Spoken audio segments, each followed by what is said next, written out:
战争中的一幅壮烈画卷，鲜艳而又激烈。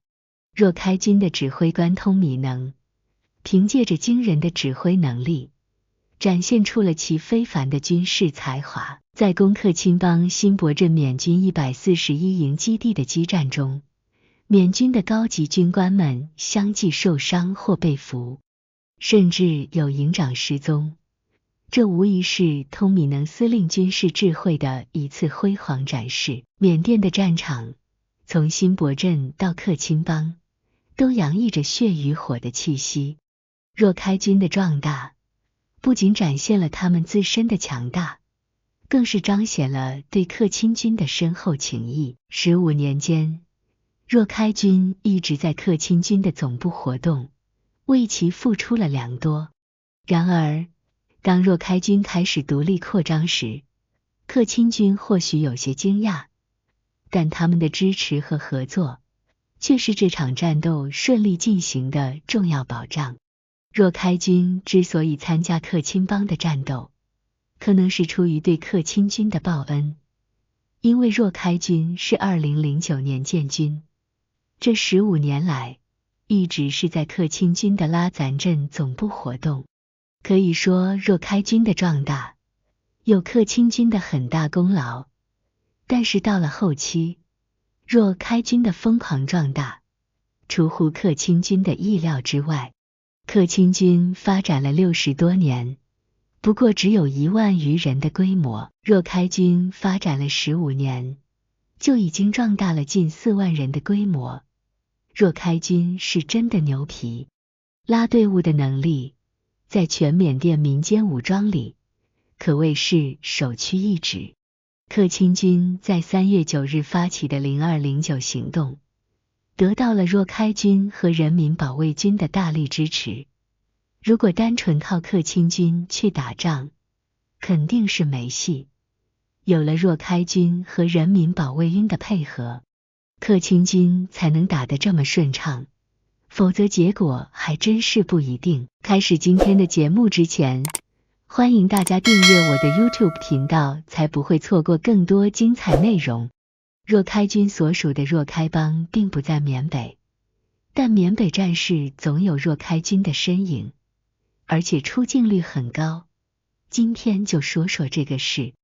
若开邦位于缅甸的西海岸，毗邻孟加拉湾，东侧与缅甸内地隔着若开山脉，北部与钦邦相连，西北与孟加拉国交界，南部抵近伊洛瓦底江三角洲。从阿拉干到若开邦，若开邦的土地面积约 3.68 万平方公里，相当于台湾那么大，人口约350万人，有很大一部分罗兴亚家人未统计在内，估计未统计人口有大几十万。首府在什队，位于格勒丹河口的西岸，是印度洋航线上的一处重要海港。若开邦的首府原来是在缪杭，也译作庙屋 Mroku。 缪杭在格勒丹河或雷苗河之间，与什队相距约50公里，历史上是若开王国的皇城。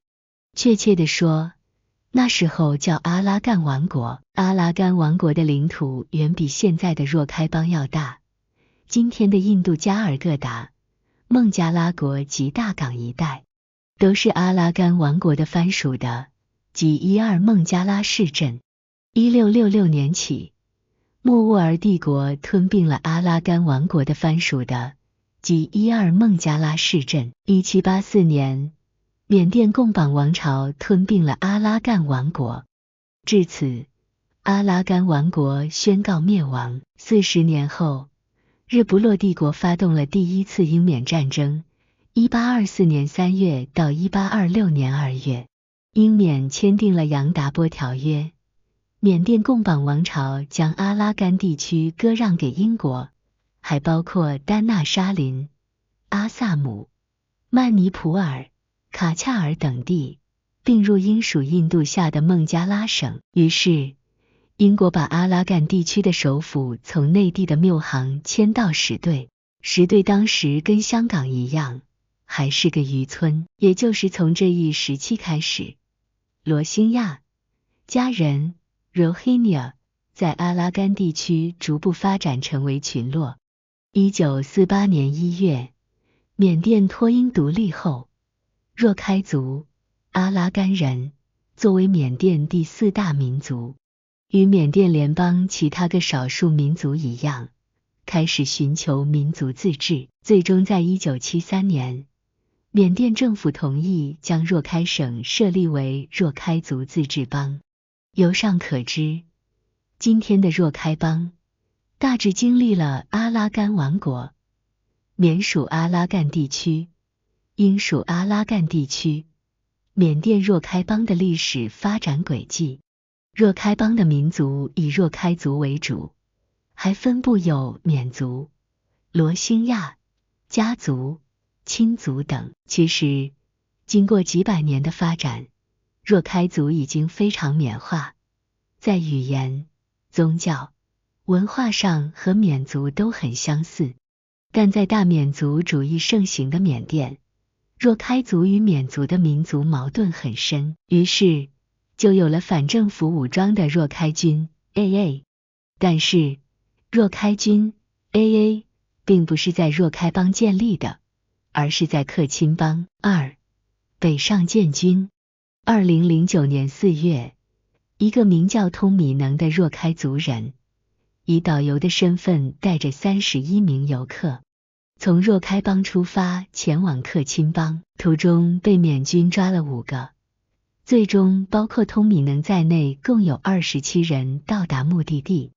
从若开邦石队到克钦邦拉赞，这个目的地就是位于中缅边境的拉赞，也是克钦独立军 KIR 的总部。在这里，这27人成立了若开军 Arakan Army， 简称为 AA， 拉赞也就成为若开军 AA 的域外总部。这个名叫通米能的人 Tuan Ratnayan 也译作通妙奈，就是现在的若开军领导人。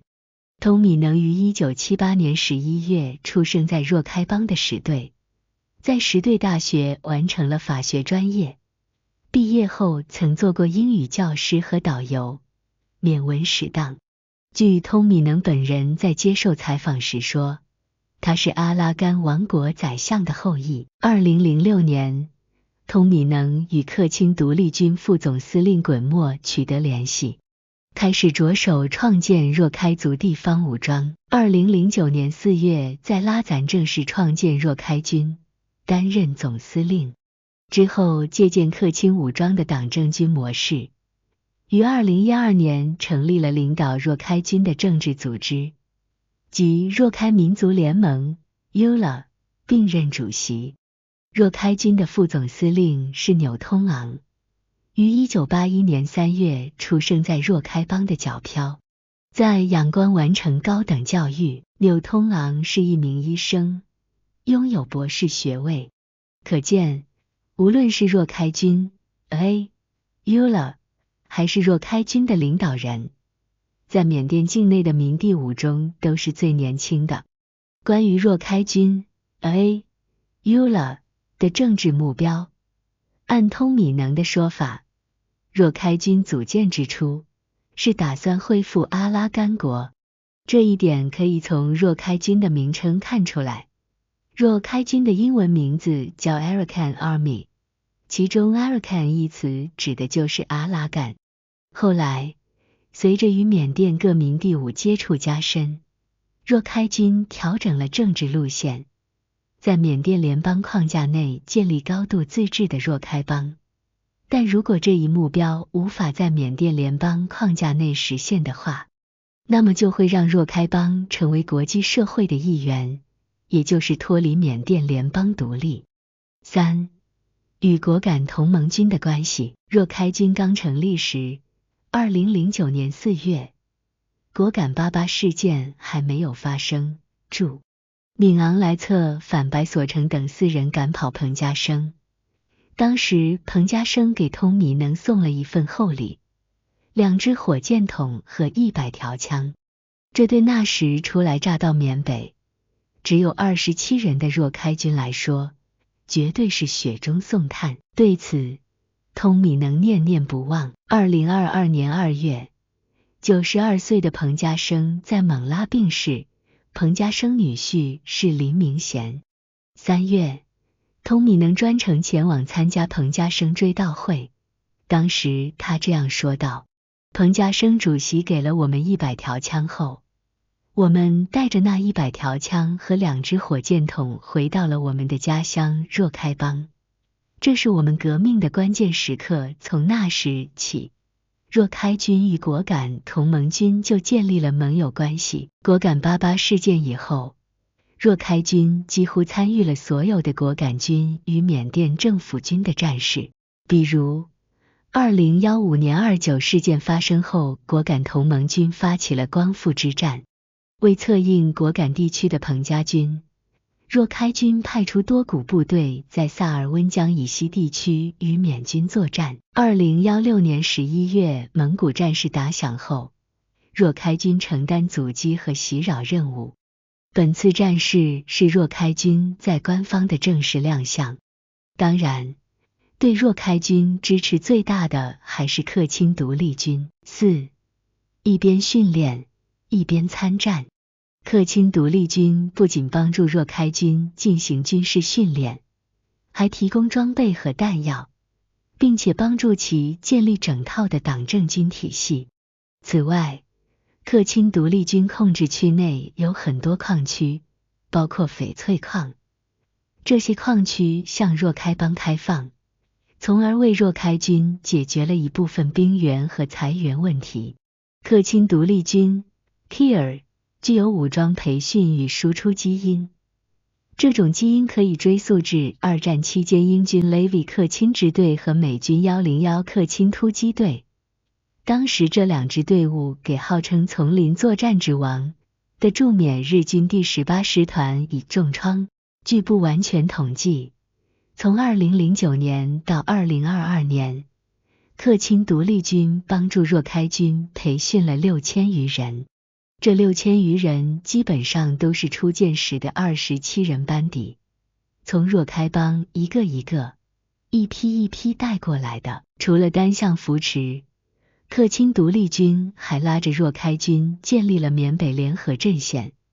该阵线由4支民地伍组成，分别是克钦独立军、果敢同盟军、德昂解放军、若开军。注：后三者又称为兄弟联盟，即发动缅北战事果敢10月27日行动的3支民地伍。不止如此，克钦独立组织美克钦独立军 KOKIA 又推举若开民族联盟、若开军 ULA-AA 于2017年在佤邦首府邦康成为联邦政治谈判协商委员会 FPNCC 成员。FPNCC 是缅甸少数民族武装的政治组织联盟，由佤邦联合军领导。